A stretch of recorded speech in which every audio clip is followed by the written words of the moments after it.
Hi hello నమస్తే welcome to movie bullet.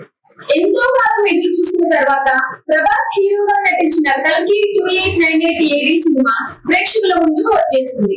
ఎన్నో భారీ అంచనాల మధ్య ఈ సినిమా విడుదలైంది. ట్రైలర్ చూశాక ఈ అంచనాలు ఇంకా పెరిగాయి. ఇప్పుడు ఈ సినిమా ఎలా ఉందో చూద్దాం. సినిమా విడుదలకు ముందే సినిమా బాగుంటుంది అని అందరికీ తెలుసు. కానీ సినిమా ఎంత బాగుందో తెలుసుకోవాలంటే సినిమా చూడాల్సిందే.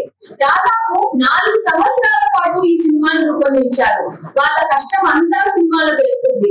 భారీ తారాగణం, భారీ సెట్స్, ఫైటింగ్ సీన్స్, చిన్న విషయాల నుండి వాళ్ళు తీసుకున్న జాగ్రత్తలు ఇవన్నీ కూడా సినిమాలో కనిపిస్తాయి.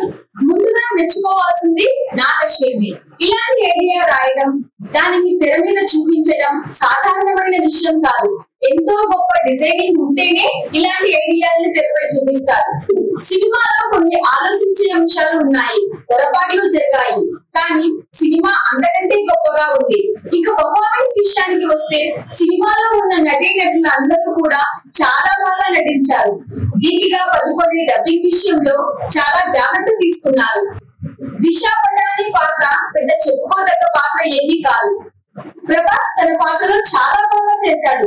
సినిమాకి ఒక పెద్ద హైలైట్ అమితాబ్ బచ్చన్. అయితే మరొక పెద్ద హైలైట్ కమల్ హాసన్ కనిపించేది కొంచెం సేపే అయినా ఆయనకి ఇచ్చిన డైలాగ్స్ చాలా పెద్దగా అనిపిస్తాయి. ఎంతో అవలీలగా కమల్ హాసన్ తన పాత్ర చేశారు.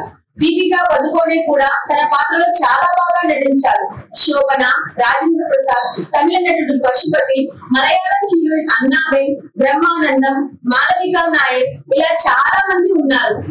వాళ్ళందరూ కూడా తమ పాత్రలకి న్యాయం చేశారు. బుజ్జి పాత్రలో కీర్తి సురేష్ వినిపించారు.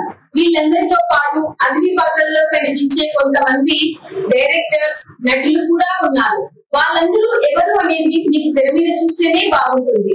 సంతోష్ నారాయణ అందించిన పాటల కంటే కూడా బ్యాక్గ్రౌండ్ మ్యూజిక్ చాలా బాగుంది.